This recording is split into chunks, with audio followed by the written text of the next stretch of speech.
हाँ जी सर, बताइए।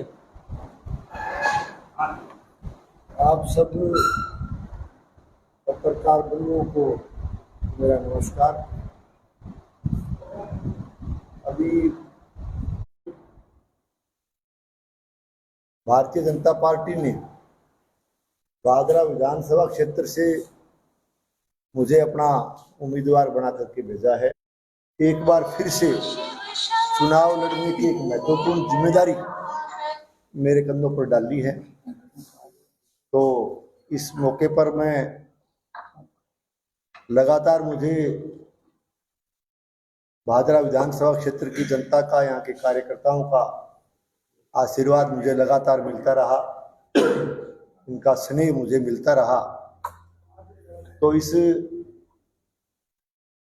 उनके आशीर्वाद और स्नेह के लिए मैं भादरा विधानसभा क्षेत्र की जनता का, हमारे यहाँ के सभी कार्यकर्ता बंधुओं का, पार्टीजनों का, मेरे पार्टी रूपी परिवार का, सबका मैं तहे दिल से बहुत बहुत आभार प्रकट करता हूँ।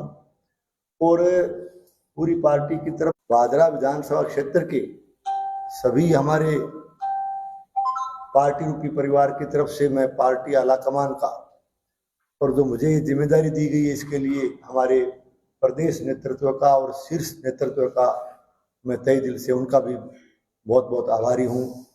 उनका भी मैं बहुत बहुत धन्यवाद देता हूँ कि भादरा विधानसभा क्षेत्र के मतदाताओं का, यहाँ के जनता जनार्दन का जो अपार सहयोग और स्नेह और जो आशीर्वाद मुझे मिल रहा है, इसको देख करके हम ये बात बड़े विश्वास के। पिछली बार जो चुनाव हो मैं हालांकि थारी हार ही में दो बड़ा मुद्दा रहा, एक परिवारवाद और दूसरो जो है प्रधानी पद की जी बात आई। बिंग अलावा वर्तमान जो विधायक है वह बड़ा आरोप लगाया कि एक को बेहतर करने मुझको फार्मूला है, मैं जनता का सामना ले गया। हालांकि दोनों नदारद रहा। बिंग बारे में क्या कहना चाहूंगा, जो आरोप हाथ रहे ऊपर एक से बेहतर क्या पूछा आपने? भाई प्रधान की जो इनकम की बात ही एक को बेहतर करने की बार बार गुंजो है मुद्दों पिछली बार। आपने बड़ा जोरदार सवाल पूछा है। देखिए, हमारी पार्टी, दो सवाल पूछे आपने। हमारी पार्टी में चाहे लोकसभा की टिकट हो, विधानसभा की टिकट हो, चाहे हमारे जिला परिषद की, पंचायत समिति की सदस्यों की टिकट हो, प्रधान या जिला परिषद की टिकट हो, किसी को उम्मीदवार बनाना हो, ये किसी का व्यक्तिगत फैसला नहीं होता। न किसी विधायक का होता है, न किसी सांसद का होता है। ये किसी का व्यक्तिगत फैसला नहीं होता। ये फैसला पार्टी के स्तर पर लिया जाता है। और पार्टी में चुनाव संचालन संबंधी, टिकट वितरण संबंधी अनेक तरह की कमेटियां पार्टी संगठन में होती है।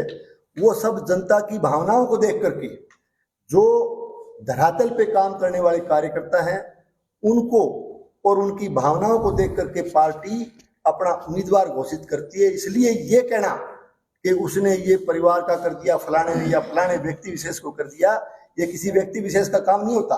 ये पार्टी के स्तर पर, पार्टी अपने स्तर पर ये निर्णय लेती है। और जो अब तक जो निर्णय लिए गए हैं पार्टी के स्तर पर लिए गए। आप जिस चीज का जिक्र कर रहे हो, मैंने मेरा राजनीतिक जीवन, वैसे तो मेरा परिवार 1952 से लेकर के आज तक मेरे परिवार ने यहाँ राजनीतिक और सामाजिक रूप से जनता के बीच में काम किया। जिस तरह का आरोप, जो आरोप लगाने वाले हैं, ये आरोप जो जिस तरह के लगाए गए, वो आधारहीन, तथ्यों से परे और असत्य आरोप हैं। और एक से बेहतर की जो बात कर रहे हैं, आप रिकॉर्ड उठा करके देखिए।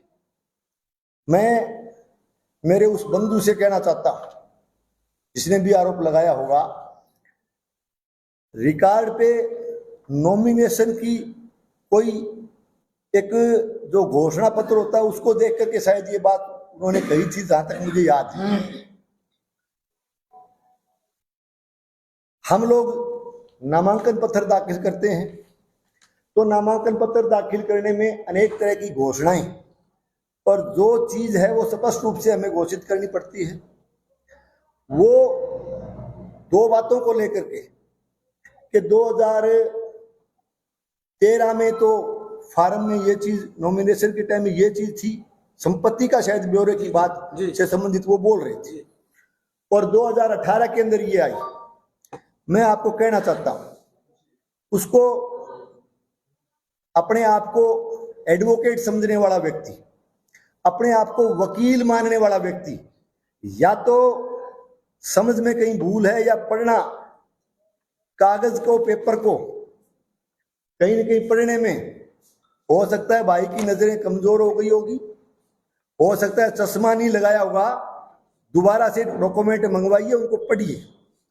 जो संपत्ति का ब्यौरा, वो ब्यौरा मेरी धर्मपत्नी के नाम से, हमने, हमारी पारिवारिक जमीन, और पारिवारिक जमीन हमारे किसी परिजन के, हमारे किसी रिश्तेदार के नाम से जमीन थी, उस जमीन को मेरी धर्मपत्नी के नाम से ट्रांसफर करा दिया। वो प्रॉपर्टी का जो राशि बनती थी वो हमने रिकॉर्ड में दिखाई है।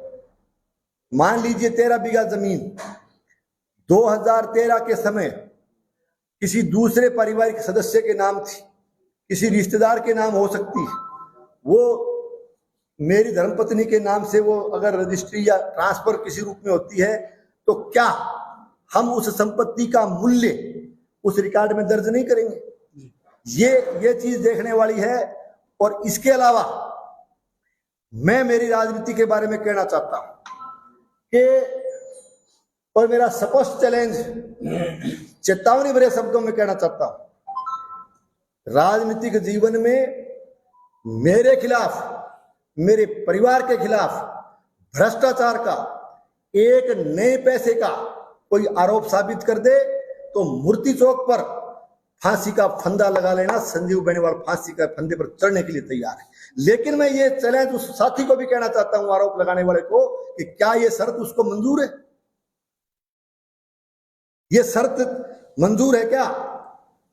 हम लोग तैयार हैं, या तो हमारे खिलाफ प्रमाणित कीजिए आप कि हमने कहीं भ्रष्टाचार किया है, या जनता प्रमाणित करेगी जिन लोगों ने भ्रष्टाचार किया है। तो सजा, ये कोई सजा नहीं होती कि मैं राजनीति छोड़ दूंगा, मैं पद से रिजाइन दे दूंगा, मैं गांव छोड़ दूंगा, ये सजा नहीं होती। हम लोग दुनिया छोड़ने के लिए तैयार हैं।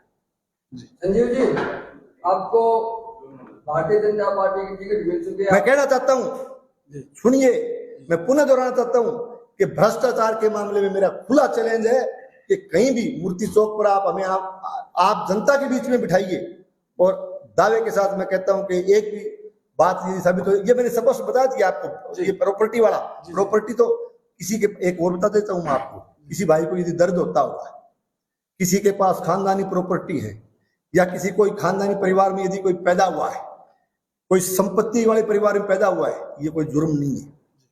किसी पारिवारिक खानदानी परिवार में पैदा होना या संपन्न परिवार में पैदा होना, ये पाप नहीं है, ये उसका जुर्म नहीं है।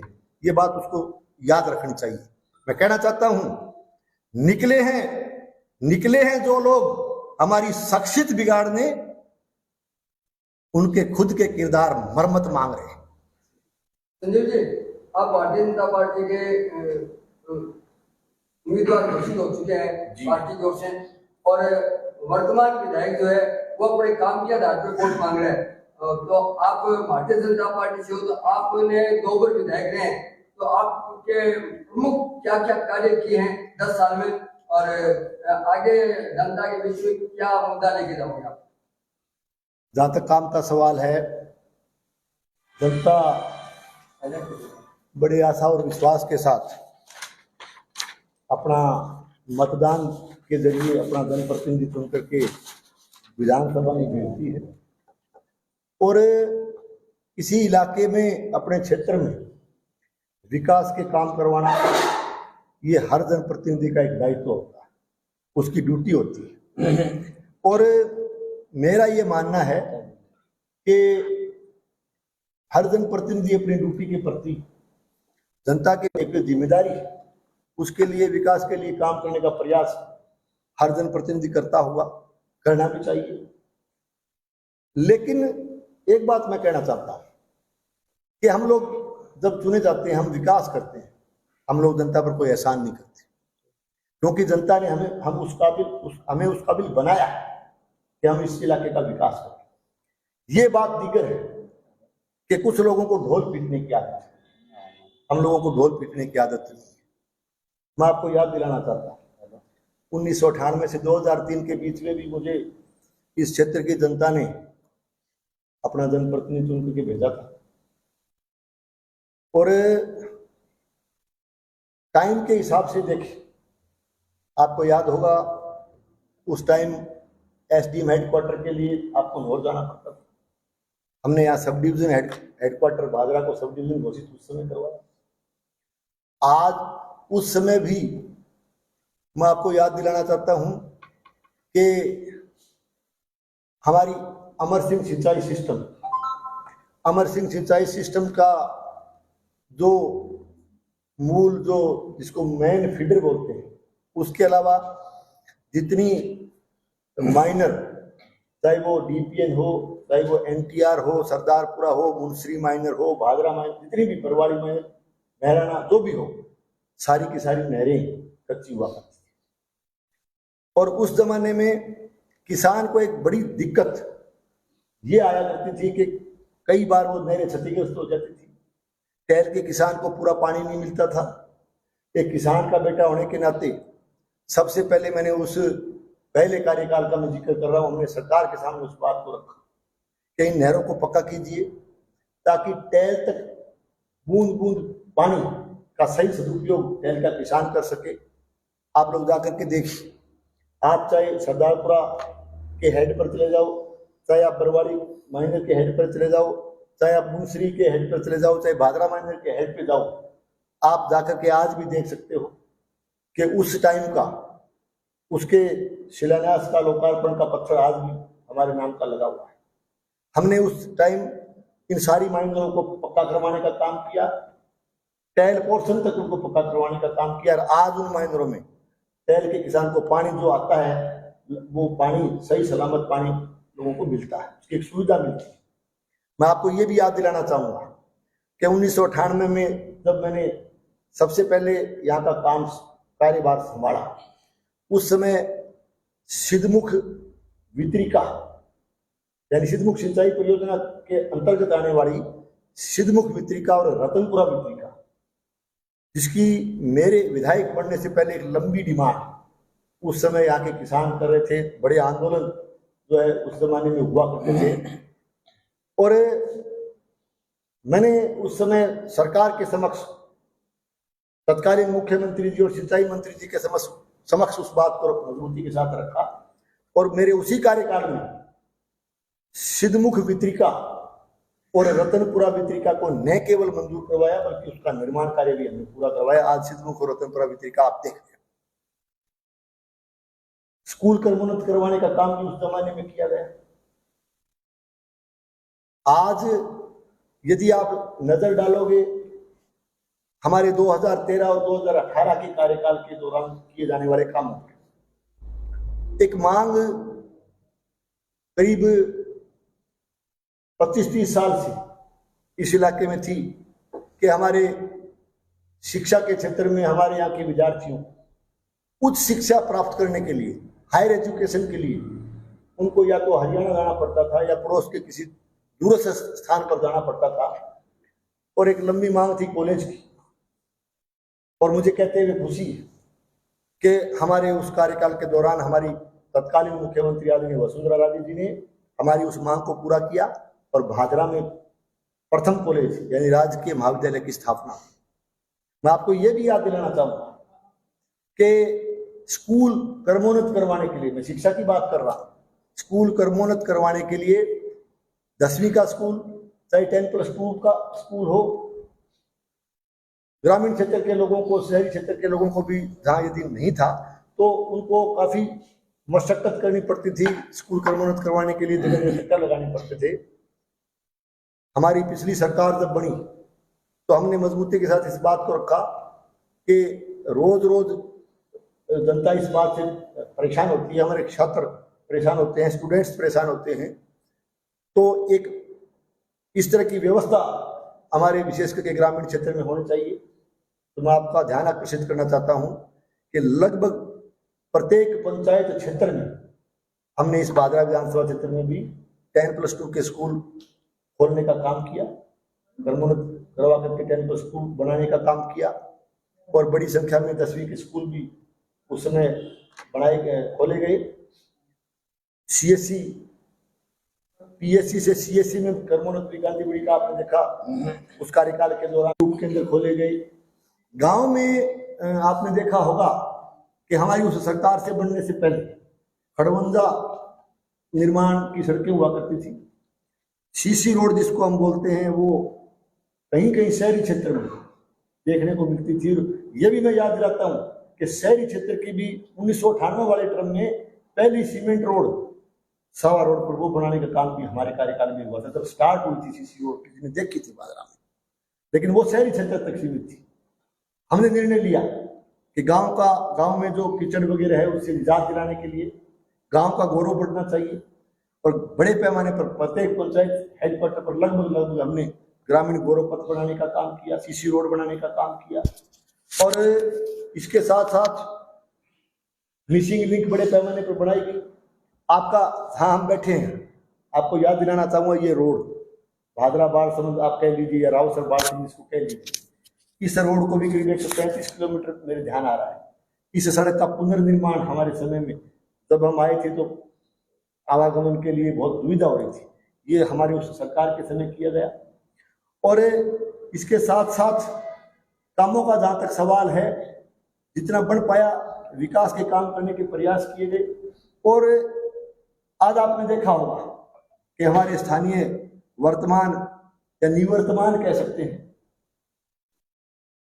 यहाँ के जनप्रतिनिधि महोदय को ढिंढोरा पीटने की आदत पड़ गई, ढोल बजाने की आदत पड़ गई, और C65 एक ओवरब्रिज को लेकर के बड़ा भारी हो हल्ला किया गया, बड़ा भारी उसका श्रेय लेने का, और एक तरह से अपने मुंह मियां मिट्ठू बनने वाली बात इन लोगों ने की।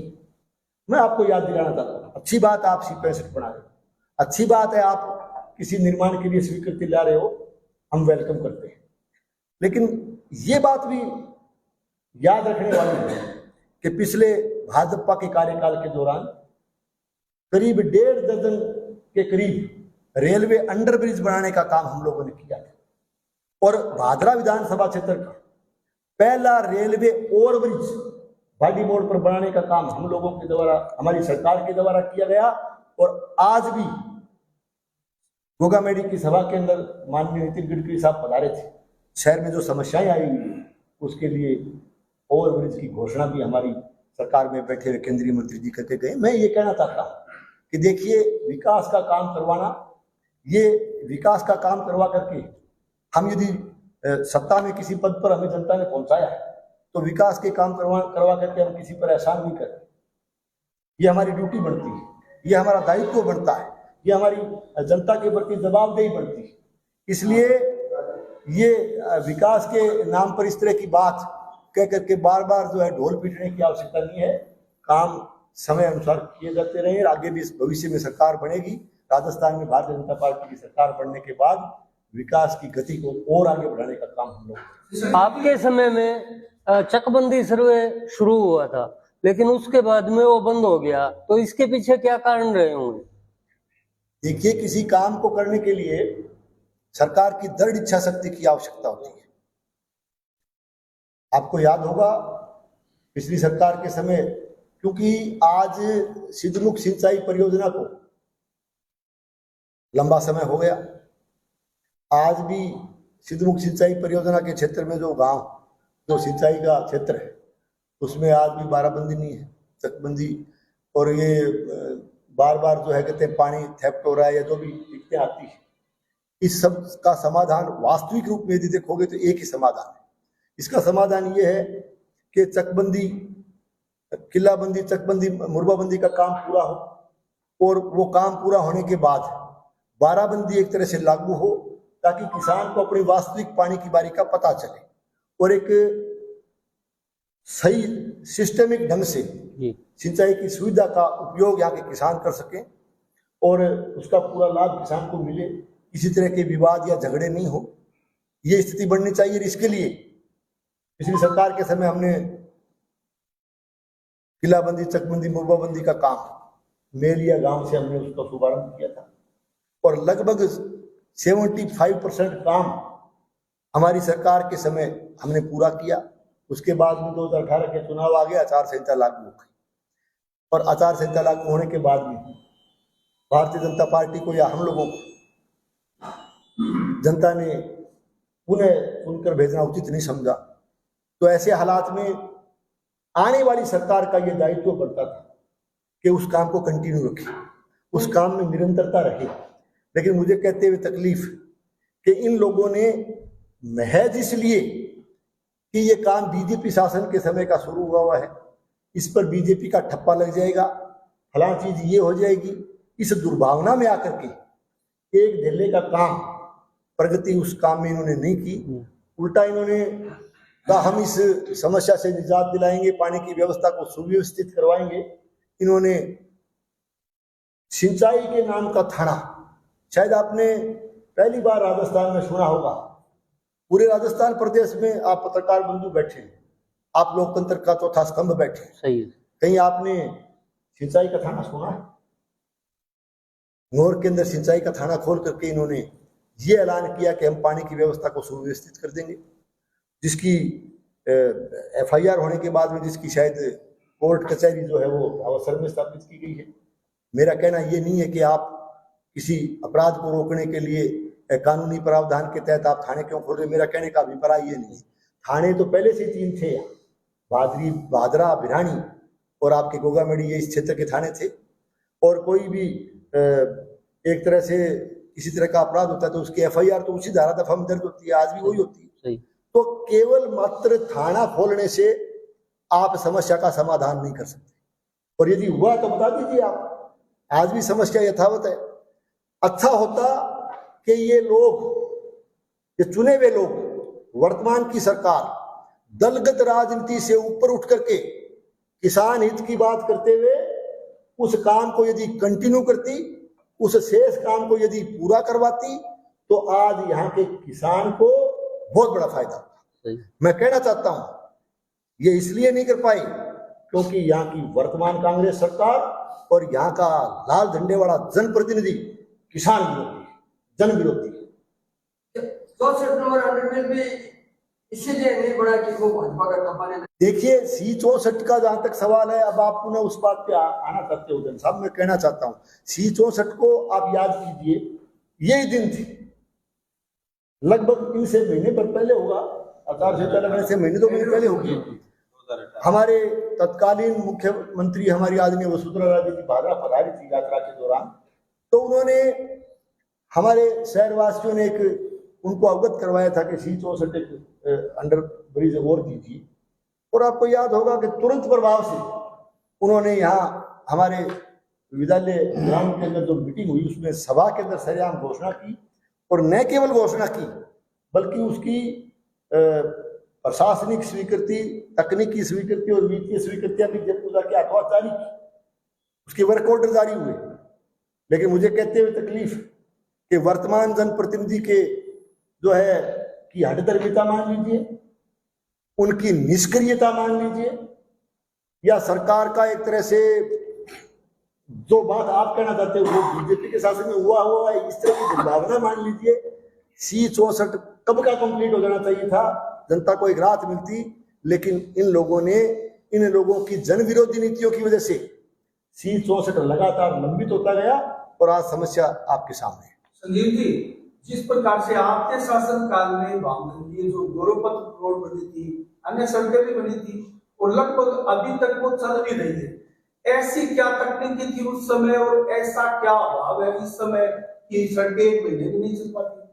देखिए, मैं कहना चाहता हूं कि हम लोग देखिए, जब भी सरकार में आने का जनता हमें मौका देती है, हमारी पार्टी की सरकार पिछली बार भी थी, हमारा एक काम का जहां तक सवाल है, काम के अंदर सवाल ये नहीं है कि आप संख्या में कितना काम कर रहे हैं, काम के विकास में ये होना चाहिए, काम के अंदर क्वालिटी का ध्यान रखा जाना चाहिए। हमारी सरकार के समय जो काम हुए, हो सकता है कंपेरेटिवली कहीं कम या कहीं ज्यादा हो गया होगा, मैं इस बात पे नहीं जाना चाहता, लेकिन जहां भी काम हुआ, आज ग्रामीण गौरवपथ जहां बने हुए हैं, आज जाकर के आप यदि देखोगे तो पानी का कनेक्शन करने के लिए पीएचडी से कोई कनेक्शन लेता है ना, पानी की टूटी लगाने के लिए, उसमें जो एक तरह से होल करके जो कनेक्शन लेता है नीचे पानी के पेयजल सप्लाई का, पूरा दिन लग जाता है उसको, एक सुराख ड्रिल लेके लगता है ना उसको खोदने में, पूरा दिन लग जाता है और वो सड़कें नहीं टूटती। आज जाकर देखिए ग्रामीण गौरवपथ कहीं भी आपको क्षतिग्रस्त नजर नहीं आएगी। मिसिंग लिंक सड़कें जो हमने बनाई, आज ये सड़क आपके सामने सड़क आप देख रहे हैं, आज तक कितना टाइम हो गया, आज तक सड़कें क्षतिग्रस्त नहीं। और इस राज्य के अंदर ये आप लगातार देख रहे हो, ये कहते हैं सोशल मीडिया पे, मैं कई बार मुझे दिखाते हैं सोशल मीडिया पे कार्यकर्ता बंधु के काले नागिन जैसी सड़कें बना देंगे, ये देख लीजिए, वो देख लीजिए, यूं इस तरह से बातें, क्योंकि इनको आदत है ढोल पीटने की और अपने मुंह मियां मिट्टू बनने की, इन लोगों को आदत लग चुकी है।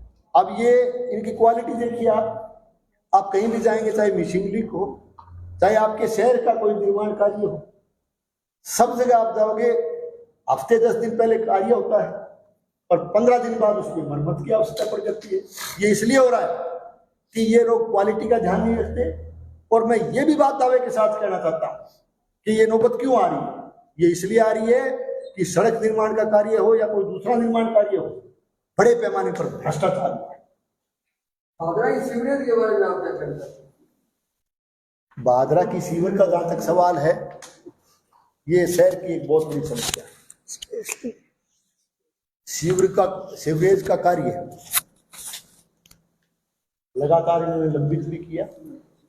आज जगह जगह पूरे शहर के अंदर देखिए, जगह जगह से चैम्बर धस रहे हैं, सड़कें टूट रही है, गंदे पानी का एक आलम बन चुका है और पूरा शहर इस समस्या से त्रस्त। मैं कह सकता हूं कि यहाँ की सीवरेज व्यवस्था कंप्लीटली फेल हो चुकी है।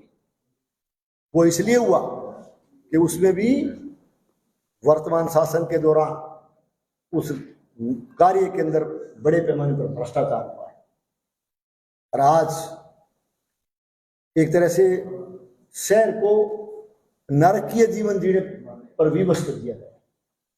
और इसके साथ साथ न केवल एक बाधा उत्पन्न होने, जगह जगह टूटना, क्षतिग्रस्त होना, चैम्बर धस जाना, बिल्डिंगों में दुकानों में दरार आ जाना, पानी नीचे बिल्डिंगों में चला जाना, न केवल यहाँ तक सीमित, बल्कि आपने अनेक वार्डों में देखा होगा कि हमारा पेयजल का पानी सीवरेज के साथ मिक्स होकर के और गंदा पानी पीने के लिए भी लोगों को मजबूर होना।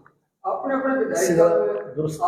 विधायक काल में भादरा कस्बे के लिए पानी की एक स्कीम लाई थी और उसका फिर आगे नहीं, देखिए हम लोगों ने जो पीने के पानी की समस्या, विशेष करके गर्मी के मौसम में पानी जो हमारा स्टोरेज होता है, पानी की कमी आ जाती है, जिससे पानी नियमित सप्लाई में नहीं दिया जाने की स्थिति बन जाती है। तो हमारे समय में जो आप इस बात की तरफ आपने ध्यान आकर्षित किया है, हमारा उस समय एक सोचना था कि जैसे पानी हमारा अमरसिंह सिस्टम से जो वर्तमान में भादरा में जो पानी सप्लाई जो आता है, वो पानी का चैनल जो बना हुआ है आने का, पानी का जो स्रोत है वो अमरसिंह सिस्टम से। क्योंकि अमरसिंह सिस्टम 15 दिन चलता है, 15 दिन बंद हो जाता है और उसके बाद 15 दिन हमारी सिद्धमुख सिंचाई की नहर चलती है। तो एक इस तरह का प्रपोजल उस समय लिया गया था, हमने दिया था, एक मांग हमने की थी कि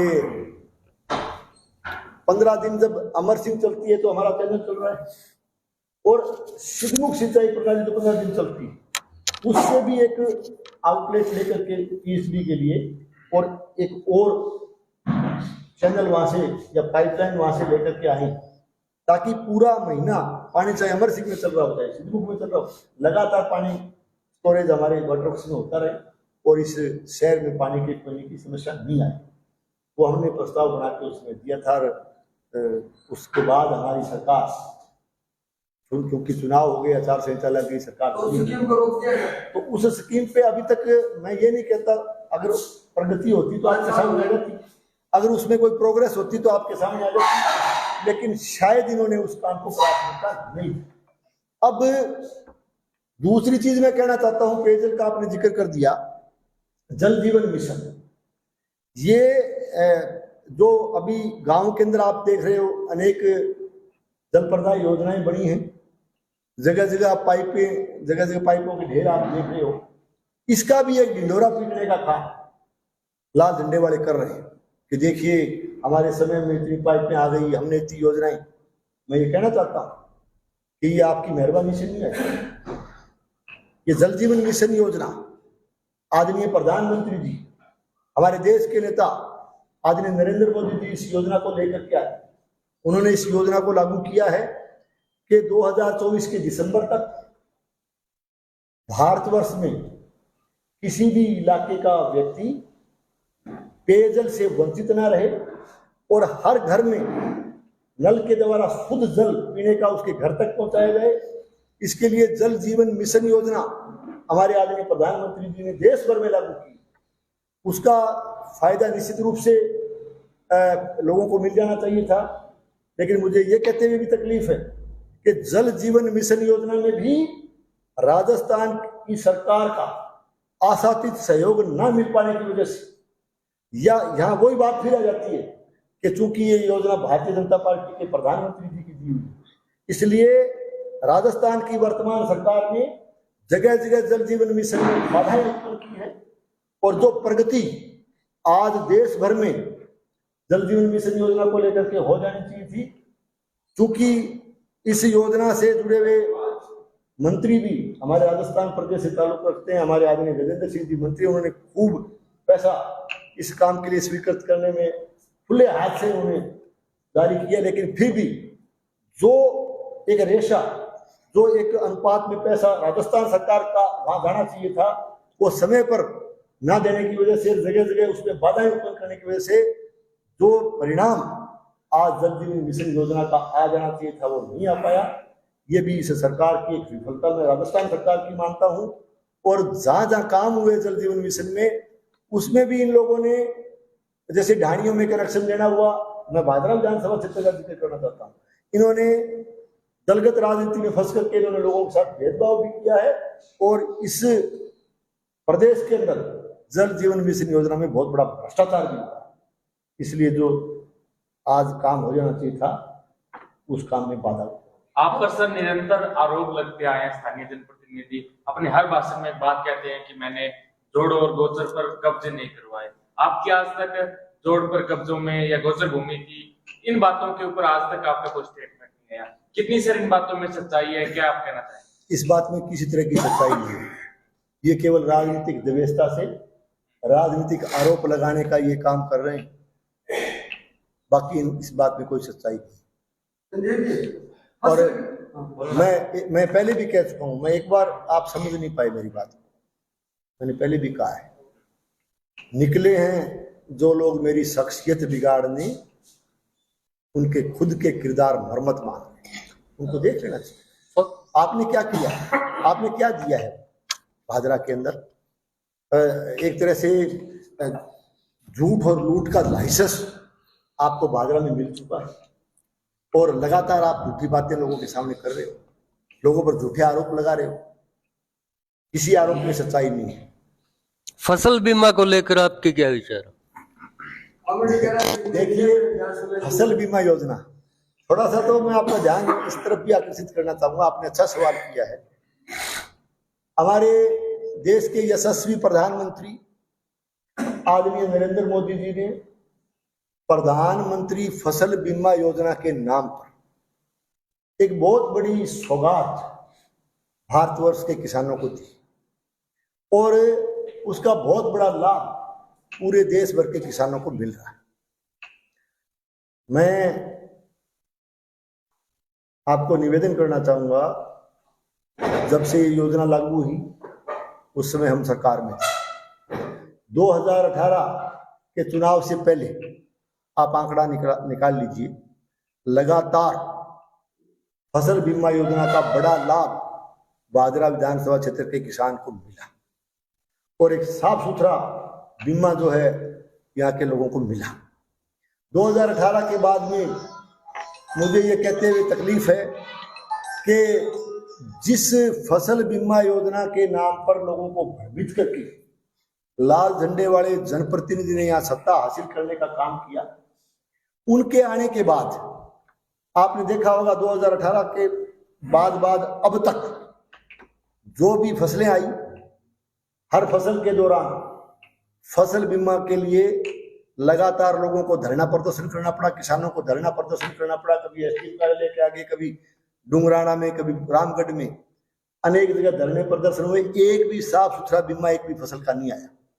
अभी जो बीमा आया है चूरू जिले में, आप चूरू विधानसभा क्षेत्र का चूरू का आप हिसाब लगा लीजिए, भादरा का हिसाब लगा लीजिए, और 5 गुना ज्यादा बीमा लोगों को मिला है। अरे मुझे तो ये कहते हुए अजीब सा लग रहा है मुझे, और बड़ी तकलीफ के साथ कहना पड़ रहा है कि यहाँ के लाल झंडे वाला प्रतिनिधि तो केवल बीमा बीमा बोलता है, बल्कि इस योजना का नाम तो प्रधानमंत्री फसल बीमा योजना। भाई प्रधानमंत्री फसल बीमा योजना कभी नाम सुना आपने उनके श्रीमुख से? तो पूछना चाहता हूं आप सबसे, कभी आपने माननीय विधायक महोदय के श्रीमुख से प्रधानमंत्री फसल बीमा योजना नाम सुना क्या? एक ही ढिंडोरा पीटते हैं, नहीं सुना। हमने बीमा दिला दिया, हमने क्लेम दिला दिया, क्योंकि प्रधानमंत्री का नाम लेने में भी उनको दिक्कत आ रही। तो मैं कहना चाहता हूं प्रधानमंत्री फसल बीमा योजना, जो कि हमारे प्रधानमंत्री जी पूरे देश भर में उसको लेकर के आए थे, राजस्थान की सरकार में बैठे हुए लोगों ने, राजस्थान सरकार में के इशारे पर यहाँ के अधिकारियों ने फसल बीमा के अंदर अनेक तरह की रुकावटें पैदा की। आप इस बात को समझ सकते हैं कि जो बीमा क्रॉप कटिंग के आधार पर मिलना चाहिए था, उस बीमे को जब क्या बोलते हैं उसको सैटेलाइट के आधार पर दिया गया, तो क्यों नहीं ये लोग स्टैक कमेटी के अंदर गए? स्टैक की जो एक कमेटी बनी हुई है उसमें अपील होती है हर तरह की, तो ये लोग वहां क्यों नहीं गए? भाई मैं पूछना चाहता हूं, ये कहते हैं हम आवाज बुलंद करने वाले लोग हैं, हमें राजनीय आवाज चाहिए, इस तरह की बात करके आप सत्ता में आए हो, तो आपने क्यों नहीं ये मांग की कि भादरा क्षेत्र के अंदर आप जो है क्रॉप कटिंग के आधार पर बीमा देने की बजाय आप सैटेलाइट से बीमा क्यों दे रहे हैं? क्यों हमारे किसान का गला घोटने का काम कर रहे हैं? मैं कहना चाहता हूं ये इसलिए किया गया है, इस पे क्यों नहीं गौर किया गया, क्यों नहीं आवाज इन लोगों ने उठाई? मैं साफ तौर पर कहना चाहता हूं कि यहाँ का जनप्रतिनिधि और सरकार में बैठे हुए लोग, उनके इशारे पर काम करने वाले अधिकारी बीमा कंपनी से मिले हुए, बीमा कंपनी से इन्होंने बड़ी मिलीभगत कर रखी है, और मिलीभगत करके बीमा कंपनी को बड़ा लाभ पहुंचाने का काम इन्होंने किया है और किसान का गला काटने का काम इन लोगों ने किया है। मैं कहना चाहता हूं कि प्रधानमंत्री फसल बीमा योजना के नाम पर भादरा विधानसभा क्षेत्र में और इस जिले में बहुत बड़ा भ्रष्टाचार हुआ है। सर, आप पे लगातार ये भी आरोप रहता है और भगवान पुनिया हर भाषण में ये बात भी कहते हैं कि मैंने विधानसभा में आपके लिए आवाज उठाई है, मैंने हर जो एक जरूरी प्रश्न था वो प्रश्न मैंने आपके लिए विधानसभा में रखा है। आप ऐसे जनप्रतिनिधि को भेजें तो आपके देखिए, मैं आपसे निवेदन करना चाहूंगा कि यहाँ चुनाव के जरिए आप अपना जनप्रतिनिधि चुन करके भेजते हो, यहाँ की जनता भेजती है, जनता जनार्दन भेजती है, तो विधानसभा में जो माननीय सदस्य क्षेत्र का होता है उसको जन समस्याएं भी सुननी पड़ती है, जनता के बीच सुख दुख में भी आना जाना पड़ता है, जनता से जुड़ाव भी रखना पड़ता है, विकास के काम भी करवाने पड़ते हैं, क्षेत्र के दौरे करके जन समस्याएं भी सुननी पड़ती है, जन समस्याओं का निवारण भी करवाना पड़ता है, और इसके साथ साथ विधानसभा में जाकर के इलाके की समस्याओं को और अनेक तरह के सवाल वहां उठा करके क्षेत्र को उस बात का लाभ मिले, ये प्रयास लगातार चुने हुए विधायक को करना पड़ता है। ये उसका काम है, उसकी ड्यूटी है, और विधानसभा में बात को रखना एक विधायक का अधिकार है। मैं पूछना चाहता हूं, एक तो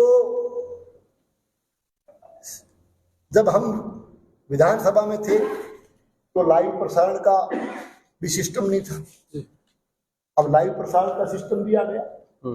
दूसरा, चूंकि हम लोग जब विधानसभा में थे, मुझे याद है 98 में जब मैं था तब तो 153 की संख्या हमारी थी, एक विधायक दल होता है पूरा हमारा, और पिछली बार 163 थे, तो हमारा विधायक दल होता है हर पार्टी का, उसको शून्यकाल के दौरान किसी बिल आता है तो उस बिल पर बोलने का, बजट पे बोलने का, दूसरे विषयों पर बोलने का समय निर्धारित विधायक दल के अंदर होता है। और विधायक दल के अंदर किस पार्टी को इस विषय पर बोलने का कितना समय दिया जाएगा, ये विधानसभा अध्यक्ष जी चीफ विप से, पार्टी से संबंधित जो चीफ विप होता है उनको पूछ करके वो निर्धारित करते हैं कि फला पार्टी का इतना समय इस विषय पे बोलने का, और उसको हमारे मुख्य सचेतक जी जो होते हैं वो फिर डिवाइड करके तय करते हैं कि इस विषय पे फला फला माननीय सदस्य बोले। वो तो पार्टी का डेकोरम है, वो पार्टी का एक सिस्टम है। तो चूंकि एक तो ये भाई हमारी बड़ी पार्टी थी, मैं तो दोनों बार ही बड़ी पार्टियों से विधायक रहा हूं, अब ये भाई इनका तो विचारों का कभी एक आती है कभी दो आती है, कई लोगों को गुमराह करने में जहां ये कामयाब हो गए वहां से ये बन के आ जाते हैं। अब ये इस पिछली विधानसभा में 2 थे, तो जो पार्टी का एक समय है, तो मेरे को लगता है शायद स्वास्थ्य कारणों से या बुजुर्ग होने की वजह से दूसरे विधायक महोदय ने तो अपना समय भी इनको दे दिया, तो बोलते गए, और लाइव प्रसारण आ रहा है, आप लोग कहते हैं कि फलां विषय बोले। मैं कहना चाहता हूँ, सिस्टम की बात जहां तक है, सवाल की बात जहां तक है, विधानसभा में तो प्रश्न हम लोग पूछते हैं, नियम के तहत पूछे जाते हैं, नियम के हिसाब से सदन चलती है। ये कागज ये मेरा बनाया हुआ है, इस कागज को आप पढ़िए, ये विधानसभा का कागज है, ये डॉक्यूमेंट विधानसभा का है। विधानसभा में सवाल पूछने की जो बात है, 14वीं विधानसभा, मैं 14वीं विधानसभा का सदस्य था पिछले शासनकाल के दौरान, और आज हमारे माननीय निवर्तमान विधायक महोदय आदरणीय बलवान पूनिया जी 15वीं विधानसभा के सदस्य हैं। 14वीं और 15वीं का तुलनात्मक अध्ययन आप इसमें कर सकते हैं। हमने 14वीं विधानसभा जिसका मैं सदस्य था, इसमें लिखा हुआ है नीचे संजीव कुमार 175, ये हमारा नंबर होता है। तारांकित प्रश्न संख्या, तारांकित प्रश्न पूछे हमने 212, अतारांकित 250, कुल प्रश्न पूछे मैंने विधानसभा में 462। मेरे पिछले कार्यकाल के दौरान 14वीं विधानसभा में मैंने प्रश्न पूछे 462 कुल सवाल। अब मैं आता हूं 15वीं विधानसभा पर, माननीय बलवान पूनिया जी के कार्यकाल के दौरान जो इन्होंने सवाल पूछे, माननीय साहब ने तारांकित प्रश्न 203 है, तारांकित 156, अंत्य 70 प्रश्न 3, कुल प्रश्न पूछे 362। यानी मैंने 100 सवाल ज्यादा पूछने का काम किया है। 100 सवाल मैंने, ये कागज मेरा बनाया हुआ नहीं, ये कागज मैं आप प्राप्त कर सकते, मेरे पास कॉपी पड़ी। मैंने सवाल पूछे 14वीं विधानसभा में, संजीव कुमार के सवाल 462 प्रश्न और बलवान पूनिया जी के 362। मैं कहना चाहता हूं कि 100 प्रश्न मैंने ज्यादा पूछे थे, तो किस आधार पर कह सकते हैं ये लोग कि हमने आवाज ज्यादा उठाई? ये कागज आप ले सकते हैं, कॉपी दे देंगे, कॉपी आपको दे देंगे। संजय जी, एक सर बड़ा मामला इन दिनों भादरा में सुर्खियों में, पूरी जनता इस वक्त आपको सुन पा रही होगी। चंदन की एक बहुत बड़ी तस्करी जो है वो पकड़ी थी, और लगभग 20 करोड़ से ज्यादा का चंदन पुलिस ने प्राप्त किया, उसी जगह से सर शराब भी प्राप्त की थी। ऐसे में पूरी जनता आपको सुन पा रही है। अब हालांकि कार्रवाई होना संभव भी नहीं है, और तार भी कहीं ना कहीं वर्तमान राज से उनके जुड़े हैं। अब क्या सर, अगर आप देखते हैं, क्या आपकी सरकार आती है तो क्या उन पे जांच की जाएगी? भाई साहब क्या सवाल पूछे, किस तरह का सवाल पूछे? बर्बाद गुलिस्तान करने को तो एक ही उल्लू काफी है, हर साथ पे उल्लू बैठा है, अंजाम गुलिस्तान क्या है? क्या सवाल पूछे? देखिए, आपने आज तक का इतिहास इस बात का साक्षी है कि जो जनप्रतिनिधि जनता की सेवा में आए, सबने अपने अपने हिसाब से काम किया, मैं सबका मान और सम्मान करता हूं। और एक चीज का ध्यान रखा गया कि भादरा में भाईचारा बना रहे, आपस में प्रेम प्यार बना रहे, राजनीति अपनी जगह है, सामाजिकता अपनी जगह है, और कम से कम कानून और व्यवस्था बनी रहे ताकि लोग अपना काम आराम से करें, एक अमन चैन शांति भाईचारा इलाके में बना रहे, सांप्रदायिक सद्भाव और सौहार्दपूर्ण वातावरण इलाके में बना रहे, ये प्रयास किया जाना चाहिए, लोगों ने किया भी। लेकिन आज इस जो सवाल आपने पूछा, इस कार्यकाल के दौरान पहली बार आपने देखा होगा चिट्टा तस्करी, चिट्टा जैसे मादक पदार्थ का नाम शायद आपने पहली बार सुना। बड़े पैमाने पर पूरे बॉर्डर एरिया में चिट्टा जैसे मादक पदार्थ की तस्करी, मेडिकेटेड नशे की तस्करी, और तो और कोई माफिया सुने होंगे आपने, लेकिन चंदन तस्कर, चंदन माफिया, डीजल के पेट्रोलियम पदार्थों के का बड़ा भंडार, यानी अवैध पेट्रोलियम पदार्थ के तस्कर, भूमाफिया, वो भी राज खुलने वाला है। आप थोड़ा सा धैर्य रखें, अभी तो भूमाफिया भी आने वाले हैं। ये कौन लोग हैं, किन लोगों का नाम आया एफआईआर में, आपने पढ़ी होगी। कर्णपुरा में पिछले दिनों पत्रकार महोदय आप बैठे हो, आपने पढ़ा किन लोगों के नाम आए, कौन लोग आपने छापी पढ़ रहे हैं ना। और मैं कहना चाहता हूं, बड़े फकर के साथ कुछ लोग कहा करते थे कि आचार संहिता, कौन सी आचार संहिता, आचार संहिता जेब में रखते हैं, ये वो, क्यों बोला आईनी लगी छोड़े, आचार संहिता का पता चलने लगे आपको। ये धड़ाधड़ आचार संहिता जैसे ही लगी, चंदन के तस्कर पकड़े गए, डीजल के अवैध पेट्रोलियम पदार्थों को बड़े पैमाने पर बेचने वाले तस्कर पकड़े गए, नशे की गोलियां बेचने वाले जो लोग एक तरह से हमारे यहाँ बैठे होंगे शायद दयानंद जी खोखेवाड़ों पर आरोप लगाने वाले लोग थे। कौन लोग थे, मेडिकेटेड नशे में पकड़े गए, ये सारे तस्कर पकड़े जा रहे हैं। मैं आपका एक ध्यान आकर्षित करना चाहूंगा कि यहाँ के चुने हुए जनप्रतिनिधि ने बार बार भाषणों के जरिए कहा, अरे भाई हमारे टाइम में आपने बाईपास पर सड़कों पर पुलिस खड़ी देखी क्या। अरे भाई पुलिस क्यों खड़ी करोगे, पुलिस खड़ी तो तब होती है ना कि कानून व्यवस्था हमें मजबूत करनी होती है। हम पुलिस रखते थे गुंडों के लिए, हम पुलिस रखते थे तस्करों के लिए, हम पुलिस रखते थे कानून व्यवस्था के लिए, हम पुलिस रखते थे भाईचारा बना रहे, अमन चैन बना रहे, सुख की सांस लोग जिए, यहाँ सांप्रदायिक सद्भाव और प्रेम प्यार बना रहे, इसलिए पुलिस रखते थे। पुलिस बनी हुई किस लिए, आप पुलिस क्यों रखोगे, क्योंकि आपने मेडिकेटेड नशे भी करवाई। आप पुलिस क्यों रखोगे, आपने चिट्टे की तस्करी करवाई। आप पुलिस क्यों रखोगे सड़क पे खड़ी, आपने चंदन की तस्करी करवाई। आप पुलिस खड़ी क्यों रखोगे, आपने डीजल का अवैध कारोबार फैलाया। आप पुलिस क्यों रखोगे, आपने मेडिकेटेड दवाइयां बिकाई। ये चीज मैं नहीं कहता, ये चीज आज सामने आ चुकी है। तो मैं कहना चाहता हूं कि इस कार्यकाल के दौरान लगातार यहाँ की कानून और व्यवस्था बिगड़ती गई है, इसकी वजह से अपराध बढ़ा है और अपराध में बढ़ोतरी हुई। संजीव जी, 5 साल में जिस प्रकार से किसानों के ऊपर फसल बीमा क्लेम में भी चोरी के आरोप लगे हैं और सिंचाई पानी के भी चोरी के आरोप लगे हैं, तो क्या ये डेग आप हटाने में कामयाब रहेंगे? किस प्रकार के भाई साहब, पानी की या आप कौन सी चोरी का जिक्र कर रहे हो? फसल बीमा की चोरी और पानी चोरी का आप जिक्र कर रहे हो। यहाँ आए दिन मोटरसाइकिल चोर के ले गए लोग, कई सैकड़ों की संख्या में इस क्षेत्र से व्हीकल उठा करके ले गए। चोरियां बड़े पैमाने पर हुई, लोगों के घरों से बेशकीमती सामान लोग ले गए।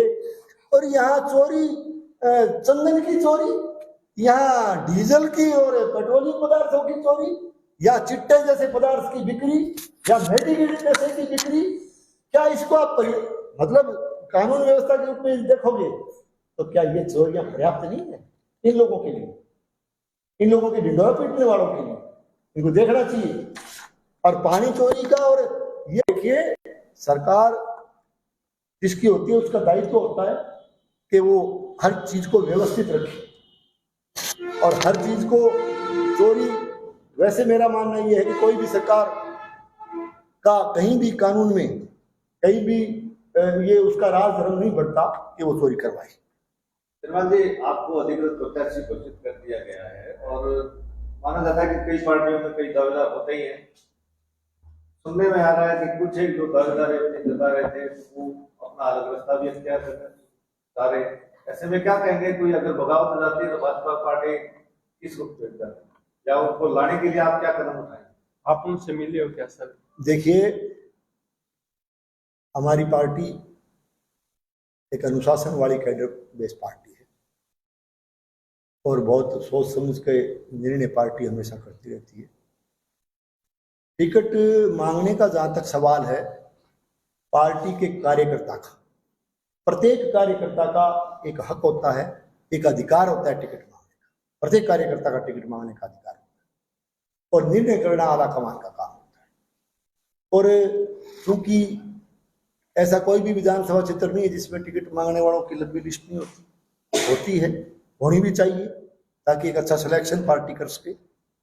और यहाँ से जो टिकट मांगने वाले साथी हमारे जो भी हैं जिन्होंने मांगी, वो बहुत ही सम्मानित हमारे परिवार के, पार्टी के परिवार के सदस्य है। मैं उनका बहुत मान और सम्मान करता हूँ।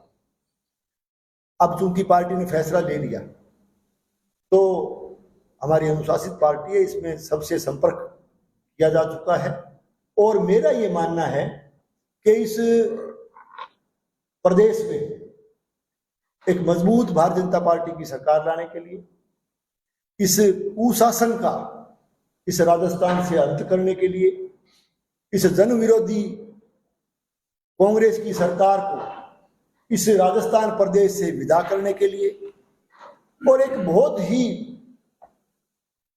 मैं कहना चाहता हूं कि पिछली सरकार, पिछले चुनाव के समय आज भादरा के हालात क्यों खराब हो रहे हैं, क्योंकि यहाँ की सत्ता बदकिस्मती से पिछले चुनाव में लोगों ने नालायकों के हाथ में सौंप दी, निकम्मे और नकारा लोगों के हाथ में सौंप दी। तो ऐसे नकारा लोगों को भादरा से विदा करने के लिए मेरा ऐसा मानना है कि जो भी साथी, हमारे सम्मानित साथी टिकट मांगने वाले हैं, वो और हम सब मिलकर के काम करेंगे और वो सब मिलकर के पार्टी का सहयोग करेंगे, पार्टी के साथ मिलकर के काम करेंगे ताकि यहाँ से इस जन विरोधी राज का और इस कुशासन का अंत हो सके। और मेरा पूर्ण विश्वास है और मैं कहना चाहता हूं कि आज की तारीख में हमारी भारतीय जनता पार्टी का कार्यकर्ता मजबूती के साथ लगा और हम सब एकजुट होकर के इस चुनाव को लड़े। संजीव जी, कानून व्यवस्था की जैसे आप यहाँ से विधायक बनते, आपकी पार्टी सत्ता में आती है, तो भादरा विधानसभा के लिए आपकी क्या प्रतिबद्धता रहेगी, क्या प्राथमिकता रहेगी, ये तो जहां तक चुनाव का सवाल है, यदि चुनाव के बाद हमारी सरकार बनने के बाद में हम लोग जनता की जो भी उम्मीदें और जो भी अपेक्षाएं हमारे से रहेगी उसको पूरा करने का हम प्रयास करेंगे।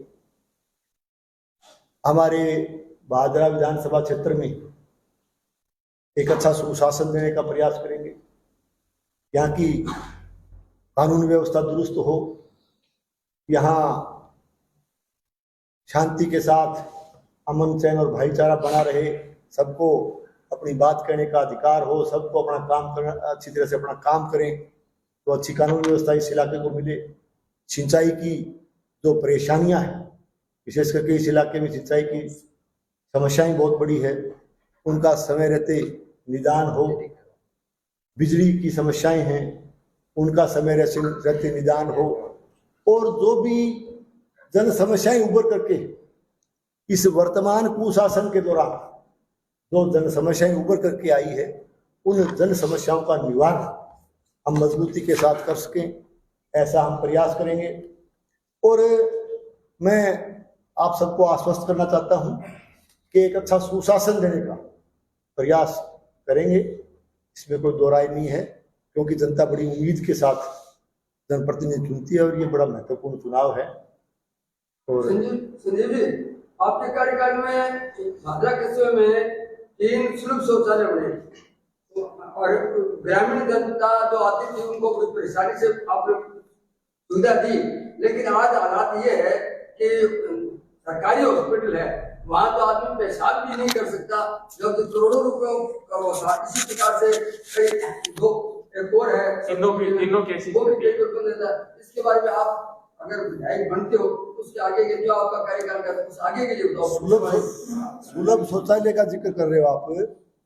सुलभ शौचालय एक तरह से पहली बार भादरा में हमारी पिछली सरकार के समय हमारी आदरणीय मुख्यमंत्री आदरणीय वसुंधरा जी ने इस तरह की सुविधाएं शहरी क्षेत्र में मिले, इसी प्रयास के तहत यहाँ सुलभ शौचालय, एक तो हमारा गांधी पार्क पास में एक वो जो पुराना स्कूल हुआ करता था वहाँ, ये उस टाइम मंजूर किए गए थे और बड़े अच्छे ढंग से बजट दे करके एक अच्छा आधुनिक उसमें जो है, हाँ मतलब सारी सुविधाएं हो और एक बड़ा सुंदर तरीके से उसको बनाया जाए, साफ सुथरा रहे, ऐसा वो बनाया गया था उस समय। लेकिन उसमें अब कोई इसको संचालन करना, इसको चलाना, उसका रख रखाव करना, ये सारा का सारा स्थानीय निकाय का काम होता है।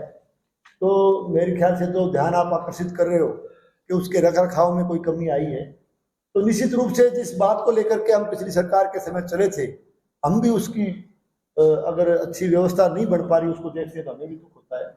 आगे हमारा प्रयास रहेगा कि उसमें पूर्णतः सुधार। संजीव जी, कानून व्यवस्था की आप बात करा, पिछले यानी आचार संहिता लागू पहले एक बड़ी बात कही जाती है कि भादरा बहुत शांति बने दी है। जी ही आचार संहिता लागे पिछले 3 दिन में अवैध डीजल पकड़े जावे, गौगामेड़ी क्षेत्र में हथियार पकड़े जावे, हरियाणा बॉर्डर पर तस्कर पकड़े जावे, तो क्या लगे था कि कानून ने जो दबा रखियो या कानून एकदम ऊपर के वापस आया, क्यों तस्कर आनो लगातार बाहर आनो? ऐसा नहीं है। देखो, मैं कहना चाहता हूं कि सरकार के अंदर जब उथल पुथल हुई और अशोक गहलोत साहब और माननीय सचिन पायलट साहब की कुर्सी का विवाद जो सर्वविदित रहा पूरे देश भर में, तो उस दौरान माननीय मुख्यमंत्री महोदय की कुर्सी कैसे बचे उसका प्रयास किया गया और उसके तहत कुछ लोगों की लॉटरी खुल गई। राजस्थान प्रदेश में कई ऐसे विधायक जो या तो निर्दलीय या बसपा से आए हुए या हमारे ये लाल झंडे वाले भी 2, तो इन लोगों को एक मौका मिला और इन्होंने सरकार में बचाने में गहलोत साहब का कहीं न कहीं साथ दिया। तो एक बहुत बड़ा, मेरा मानना, जहां तक मेरी सोच है कि शायद बहुत बड़े एहसान के तले यहाँ की सरकार दब गई और उस कुर्सी को बचाने के चक्कर में और उस कुर्सी को बचाने के इनाम स्वरूप एक तरह से राजस्थान के मुख्यमंत्री जी ने राजस्थान प्रदेश में कुछ लोगों को, कुछ विधायकों को लूट और झूठ का खुला लाइसेंस दे दिया और इन लोगों ने राज के नशे में आकर के, राज का आशीर्वाद लेकर के लूट और झूठ की खुली दुकानें खोल दी और इन लोगों ने राज का नशा दिखा करके, राज का रोब दिखा करके न केवल आमजन को प्रताड़ित और परेशान करने का काम किया, न केवल दलगत राजनीति में फंस करके अपनी विचारधारा से मेल नहीं खाने वाले लोगों को तंग और परेशान करने का काम किया, न केवल आमजन की आवाज, विशेष करके मैं कहना चाहता हूं सोशल मीडिया के जरिए भी कुछ पढ़े लिखे लोग अपनी बात रखते हैं, किसी ने इनके खिलाफ बोला तो उसको उठा करके पुलिस ले गई, उसके खिलाफ मुकदमा लगाया गया। न केवल इन लोगों ने ऐसा कुत्सित प्रयास किया बल्कि इन लोगों ने, यहाँ के लाल झंडे वाले प्रतिनिधि ने कर्मचारियों और अधिकारियों को भी भेजा दबाने का काम किया। कर्मचारियों पर, अधिकारियों पर अनावश्यक दबाव बनाया गया, और अनावश्यक दबाव बना करके जो अधिकारी कर्मचारी की ड्यूटी और कर्तव्य बढ़ता था, उस पर भी दबाव बना करके उससे विमुख करने तक का प्रयास इन लोगों ने किया। और विशेष करके मैं कहना चाहता हूं कि ये हालात इसीलिए बिगड़े कि अधिकारी इनके दबाव में काम करता गया। कई बार धरने प्रदर्शन के दौरान आपसे भी मेरे को रूबरू होने का मौका एसडीएम कार्यालय आगे मिला। मैंने अपनी तरफ से जोड़ के ये बात नहीं कही थी। मैंने कहा था कि यहाँ का प्रशासन, यहाँ के स्थानीय सरकारी कार्यालय इस तरह से काम कर रहे हैं। मैं मेरी बात याद दिलाना चाहता हूँ, इस तरह से काम कर रहे हैं जैसे कि सरकारी कार्यालय नहीं होकर के कम्युनिस्ट पार्टी के कार्यालय चल रहे हो, सीपीएम के कार्यालय चल रहे हो। और मैंने तो यहाँ तक कहा था, एसडी महोदय भी वहां थे, हमारे डीएसपी साहब सारे अधिकारी थे, मैंने तो यहाँ तक भी कहा था कि आप लोग जनता की आवाज को सुनना नहीं चाहते, और मुझे ये भी पता है क्यों नहीं सुनना चाहते, आप पर भारी दबाव है। तो कार्यालय का बोर्ड हटा करके आप सीपीएम का झंडा लगा लोगे तो ज्यादा अच्छा रहेगा। ये तक मुझे कहने के लिए विवश होना पड़ा था। ये मैंने मन से जोड़ के नहीं कही थी। आरोप संजीव थार पर भी लगा कि संजीव थारो नाम ले गए पिछले 4.5 साल तक कर्मचारियों को ट्रांसफर, सुनिए, कर्मचारियों को ट्रांसफर के नाम पर किस तरह से कर्मचारियों को दबाया गया है, किस तरह से ट्रांसफर का भय दिखाया गया है, और किस तरह से जिन लोगों का तबादला हुआ उनके साथ सरेआम कहना चाहता हूं कि उन लोगों को चांदी के मुकुट पहनाने पड़े, मालाएं डालनी पड़ी, और जगह जगह रैलियां सभाएं होती है। तो आज तक आचार संहिता लगने के बाद शायद बेचारे कर्मचारियों को कोई रिलीफ या राहत जरूर मिली होगी, मेरा मानना है। गाड़ियां भेजो, गाड़ियां तक जो सभा में आती है वो उनको दबा करके उनसे गाड़ियां तक मंगवाई गई। तो मेरा कहने का मतलब है कर्मचारियों के साथ भी बहुत बड़ा अन्याय, और कर्मचारी भाइयों के ऊपर भी बहुत बड़ा एक तरह से दबाव, अनावश्यक दबाव, तंग और परेशान करने का काम यहाँ के चुने हुए जनप्रतिनिधि ने किया। पिछले 4.5 साल में 2 बड़ा आरोप लगे संजय जी, एक राशन डीलर को और दूसरो दलाल का। थाना में एसडीएम कोर्ट में दलाल बिठाए रखे करता, और राशन डीलर है जो गरीब और हक खा जाया करता। पिछले 4.5 साल में थाने के देखने में मिले कोई तथ्य सामने आया है चीजें? 4.5 साल में आप मुझे एक बात बताइए, किसी भी कार्यालय में, चाहे वो थाना हो, तहसील हो, नगर पालिका हो, किसी आम जन का काम इन्होंने करने दिया है क्या? आप तो बात करते हो कि बैठे रहने की। ये लाल झंडे वाले इनके कार्यकर्ता, इन्होंने कब्जा कर रखा है, हर कार्यालय पर कब्जा करके रखा है इन्होंने, राज के नशे में, क्योंकि ऊपर से आशीर्वाद था माननीय मुख्यमंत्री महोदय का।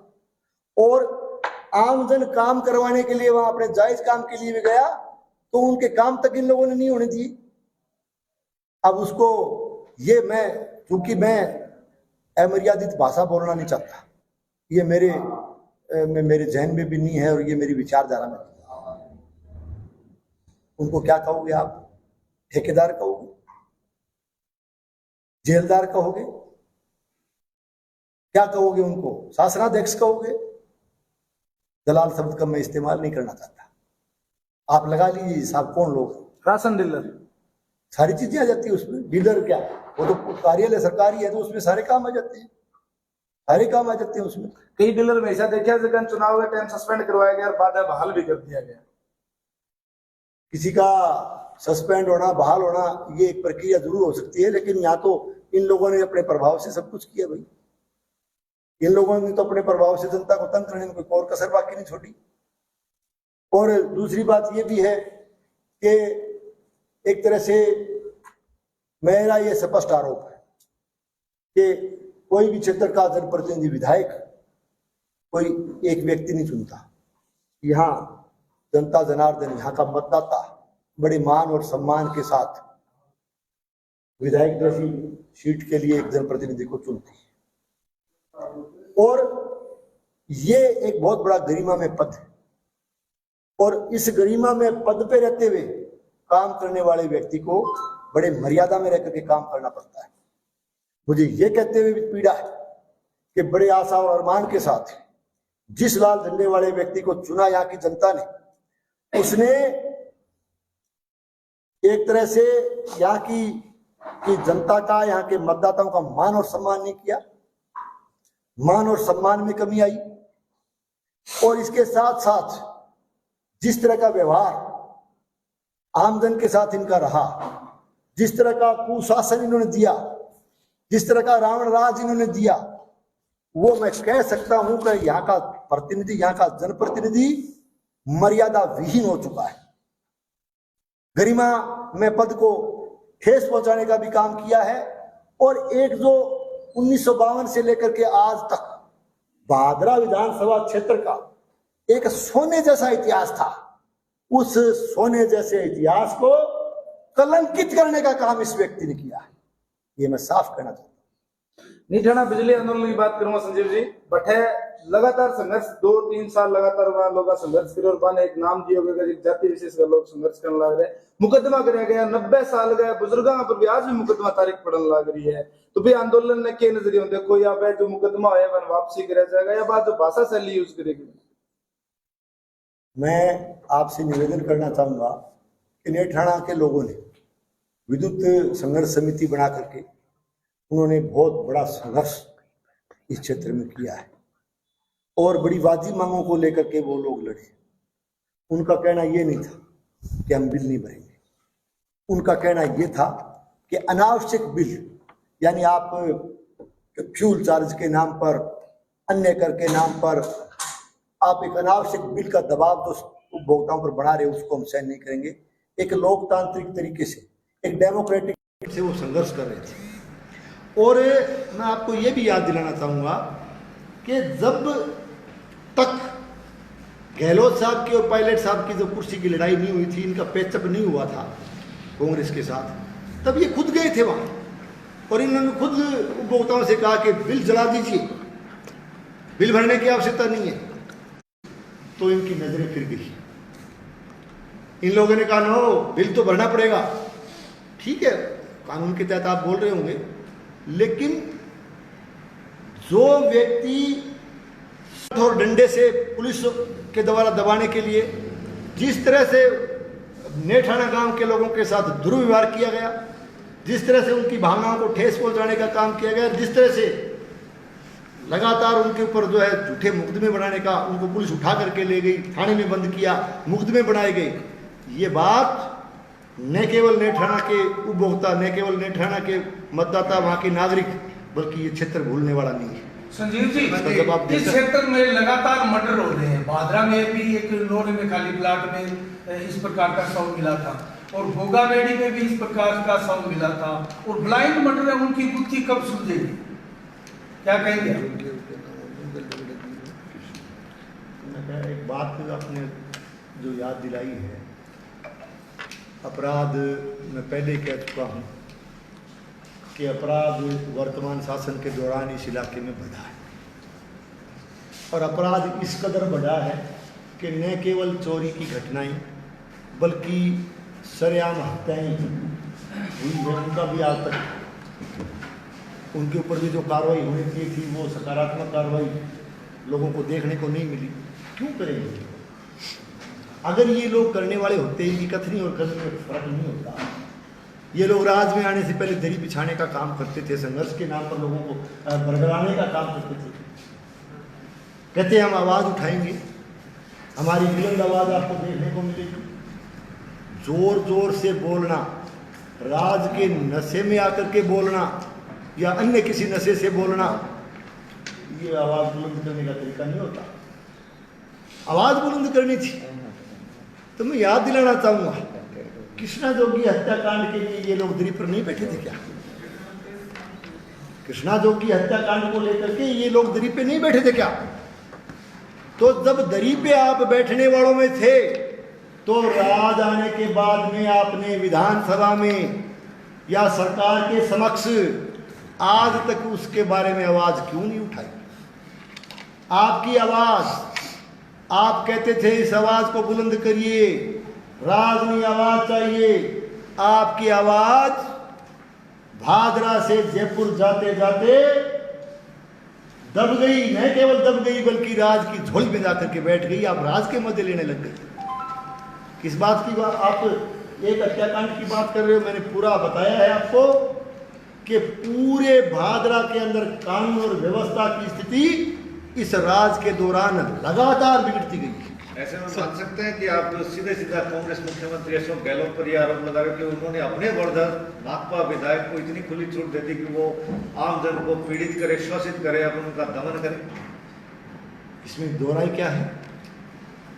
अगर ऐसा नहीं होता तो राज की जब लड़ाई कुर्सी की छिड़ी थी, उससे पहले यहाँ का लाल झंडे वाला प्रतिनिधि मलखेड़ा में बैठ के हुक्के पी करके टाइम पास करता था भाई।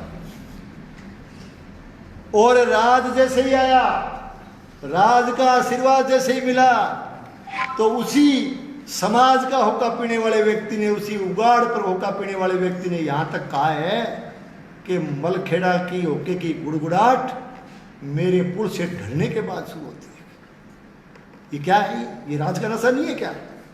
होका तो भाई निसंदेह होका पिएगा तो गुड़गुड़ाहट तो आएगी ना। जो वहां होका पी के टाइम पास करता था उसने यहां तक कहा है, तो ये राज के नशे के बिना नहीं कह सकता। सर ये तो सारी बातें सर्वविदित है। अपने हर कार्यक्रम में जिक्र करते हैं कि मैंने गांधी बुढ़ी को पानी पिलाने का काम किया है, पीने के पानी की व्यवस्था मैंने गांधी गांव के लिए की है। तो आप 2 बार सर विधायक रह चुके हैं, अपने गांव में पीने के पानी की व्यवस्था नहीं कर पाए, इस पर आप क्या कहना चाहेंगे? वैसे तो मेरे को लगता है कि आदमी बलवान पुनिया साहब पानी पिलाने के माहिर हैं पानी पिलाने के विशेषज्ञ। और यदि ऐसा नहीं है तो आप प्रधान जी से जाकर के पूछ लीजिए, बिरान में जाकर के ओढ़क साहब से आप पूछ लीजिए कितना पानी पिलाया है। ये मैं नहीं कहता, एक बहन की आवाज सुनी होगी, मैं नहीं कहता। जो भाई बहन बेटियों तक को पानी पिला सकता है तो उसके और कोई लगता है क्या कुछ? रही बात गांधी बुढ़ी की, अरे किस गांधी बुढ़ी का जिक्र कर रहे हो आप यार? शर्म आनी चाहिए आप, मर्यादा में रहिए आप, और मर्यादा में रहना सिखा देगी जनता। 1975, 1977, 1975 का पुराना वाटर वर्क्स गांधी बुढ़ी में था। 1975 में 10वीं का स्कूल हो गया था, वाटर वर्क्स हमारे वहां खुल गया था। सुविधा वाला गांव था, बड़ा गांव है हमारा गांधी बुढ़ी। उसमें पानी का जैसे वाटर वर्क्स में कोई तत्कालीन प्रॉब्लम आ जाए, एमएलए कोटे से एक पाइप दे करके उसका ढिंढोरा पीटे, तो ये एक विधानसभा के सदस्य के लिए शोभा नहीं देता। हमने अनेक गांव ऐसे हैं, आप सवाई थानी में जाकर के देखिए, आप रामगढ़िया में जाकर के देखिए, वाटर वर्क्स की योजना नहीं आई तो भी हमने किसी भी मद से करवाया हुआ पानी की सप्लाई की पाइपें डाल के पानी देने का काम किया, लेकिन हमने ढिंढोरा पीटने का काम नहीं किया। आज मलखेड़ा की बात करूँ, मैं कहना नहीं चाहता था, लेकिन आपने सवाल ऐसा पूछ लिया क्योंकि मेरी आदत में नहीं है। और वैसे भी क्या है कि मैं ऐसी विचारधारा में विश्वास नहीं रखता, काम करके उसको गिनाए। मैं पुनः दोहराना चाहता हूँ कि जनता हमें बड़े आशा और विश्वास के साथ चुन करके भेजती है। हम लोग विकास का काम करके कोई एहसान नहीं करते भाई, जनता पर हमारा कोई एहसान नहीं है, इसलिए गिनाने का भी ज़्यादा सा हक मैं तो नहीं मानता। लेकिन फिर भी आपने मुंह की बात निकलेगी, आपने पूछ लिया। एक एमएलए कोटे की पाइपलाइन देकर के किस बात का इतना बड़ा एहसान कर रहे हैं हमारे गांव के ऊपर? क्या वहां के लोगों ने इनको वोट नहीं दिए? क्या वहां इनके मतदाता नहीं है? क्या वहां इनका कार्यकर्ता नहीं है? दूसरा, मलखेड़ा गांव मेरा पड़ोसी गांव है, मेरा उस गांव में बड़ा भारी भाईचारा है, रिश्तेदारियां हैं, मेरा बहुत आनंद रहना है, मेरा बहुत मान और सम्मान भी वो लोग करते हैं। मैं 1998 में जब एमएलए बना था तो आपको याद दिलाना चाहता हूँ, मलखेड़ा में केवल और केवल 8 का स्कूल था। हालांकि मलखेड़ा गांव के राजनीतिक लोगों की, राजनीतिक कार्यकर्ताओं की, बड़े राजनीतिक लोगों के साथ संबंध रहे लगातार, लेकिन पता नहीं किन कारणों से ध्यान नहीं दिया गया। 8वीं का स्कूल हुआ करता था। हम जब सत्ता में आए 1998 में, उस समय तो 10वीं का स्कूल देना बहुत टेढ़ा काम होता था, फिर भी 10वीं का स्कूल हमने उस समय मलखेड़ा गांव में दिया। और आपको मैं पुनः दोहराना चाहता हूँ कि 10 साल हम सत्ता से बाहर रहे और 10 साल बाद जब मैं पुनः यहाँ का विधायक बना तब मैं मलखेड़ा में गया तो मुझे 10 का ही मिला। मुझे कहते हुए खुशी है कि वहाँ 10+2 का स्कूल भी बनवाने का सौभाग्य मुझे प्राप्त। एक सड़क भी बनी यहाँ। दूसरा मैं कहना चाहता हूँ गांधी बड़ी से मलखेड़ा तक, क्योंकि रिश्तेदारियाँ हरियाणा में, वहाँ से बस स्टैंड उतर करके लोग जाते थे तो धूल भरा रास्ता था। हमने मिसिंग लिंक के रूप में गांधी बड़ी से मलखेड़ा सड़क देने का काम किया था।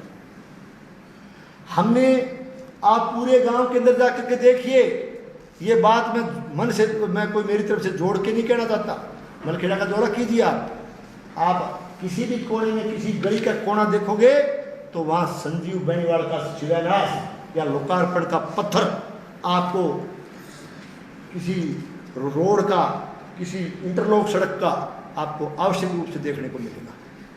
यह हमने कहा। और बल्कि एमएलए साहब के घर की तरफ जाओगे ना, एक बोर्ड लगा हुआ है इसे तीर का निशान दे करके, वहां भी आप टर्न करोगे तो सामने पत्थर के दर्शन करना, वो भी संजीव बेनीवाल के नाम का लगा हुआ है। किस बात की बात करते हैं भाई? एक कोई एमएलए कोटे की कोई पाइपलाइन दे करके, इतना बड़ा एहसान दे करके क्यों शर्मसार करना चाहते हैं हमारे गांव के मतदाताओं? मैं तो कहता हूं कि कोई पीने का पानी भाई धर्म का काम यदि कर भी दिया होगा तो उसको गिना करके आप क्यों जो है लोगों को, मतदाताओं को अपमानित कर रहे हो? शर्म आनी चाहिए आपको, आप मर्यादाहीन हो चुके हो। सर, एक राजस्थान सरकार ने अभी अभियान चला रखा है, नगर पालिका में पट्टे बन रहे हैं, भारी मात्रा में पट्टे बने हैं। अगर आप विधायक बनते हो, अवैध पट्टे बन रहे हैं नगर पालिका में, अगर आप विधायक बनते हो तो क्या उन अवैध पट्टों की जांच होगी? देखिए पत्रकार जी, आप एक पट्टे का प्रकरण क्यों रख रहे हो? मैं आपको एक लाइन की बात का जवाब दे देता हूं। इस गुंडा राज में, इस लाल झंडे वाले के राज में, इस तानाशाही शासन में, इस रावण राज में जितने भी घोटाले हुए हैं, जितनी भी अनियमितताएं हुई है, जितना भी भ्रष्टाचार हुआ है, एक एक की जांच होगी। भिरानी किसान आंदोलन में रात के टाइम में वही इसी बात पे आंदोलन में बैठे हैं, तो खड़े गया या वहां पर भादरा विधानसभा क्षेत्र किया जाना किसी भी सूरत में न्यायोचित नहीं है, किसी भी सूरत में जायज नहीं है। आज आप बात कर रहे हो के नाम पर, लगता है उनकी बात सुन करके यथा योग्य कदम उसके निदान के लिए उठाता। दुर्भाग्य रहा कि यहाँ के जायज मांग उठाने का हक नहीं बनता। और हद तो तब हो गई जब आ रहे हो, पर अधिकार के तहत आप सरकार में बैठे हुए व्यक्ति के खिलाफ नारे भी लगा सकते हो, आप प्रदर्शन भी कर सकते हो, आप काले झंडे भी दिखा सकते हो। ये एक लोकतांत्रिक सिस्टम है भाई। और ऐसे प्रदर्शन करने वाले लोगों से इस बात के लिए नाराज होकर के की जनता को आप क्या संदेश देना चाहते हैं हमारे दर्शकों को? सर एक मिनट, उसको चलेंगे और आगे भी चलते रहे। का जवाब देना चाहूंगा कि 1998 से 2000 की जनता का सेवा करने का सौभाग्य प्राप्त। अब आप कहोगे कि रोज कर देता हूं,